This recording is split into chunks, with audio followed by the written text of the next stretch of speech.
Yan, itong project natin ngayon, gagawa tayo ng framing dito na patungan ng lagayan ng mga tanim.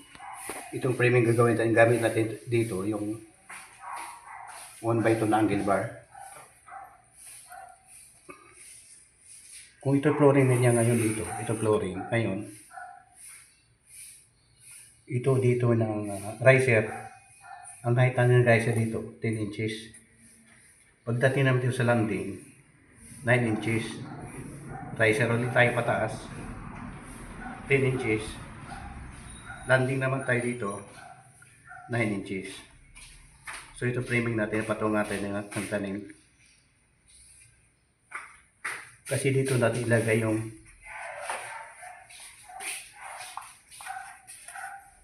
tanim. Yan, dito sa tayo. Layer 1, layer 2. Height naman dito, 20 inches ang haba nito. Yan. Dito naman sa gilid, kaya may opening ako dito. Dito, itong wall niya ngayon, firewall, nakadikit sa firewall to, kaya dito may opening. Para siyang dito naman sa ilalim dito, no? Makapasok yung tinatawag na PVC downspout na dito sa ilalim.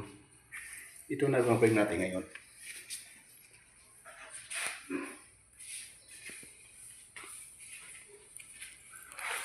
Yan, yung nadungin natin doon, ito na siya yung pinaka-finish na inasibol natin na framing. Dito naman sa framing ito ngayon, welding na to. Sa taas naman, ang ginamit naman dito steel matting. Sa taas din steel matting. Yan.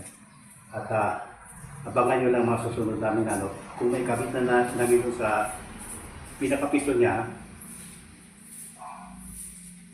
para maano natin yung finish na niya na itong inassemble natin.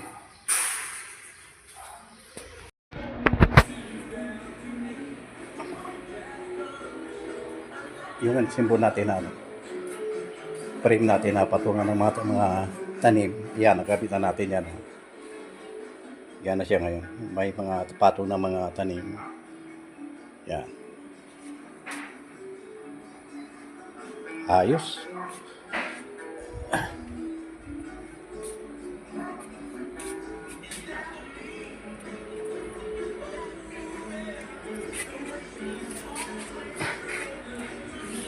Yung opening naman na sa likod, yan sinasabi ko na open siya dito para dito makalusot yung tubo.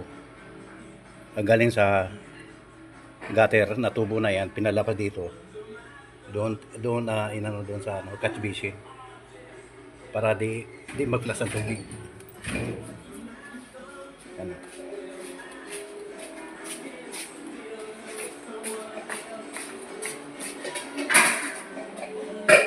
May ano pa? Hanging screen.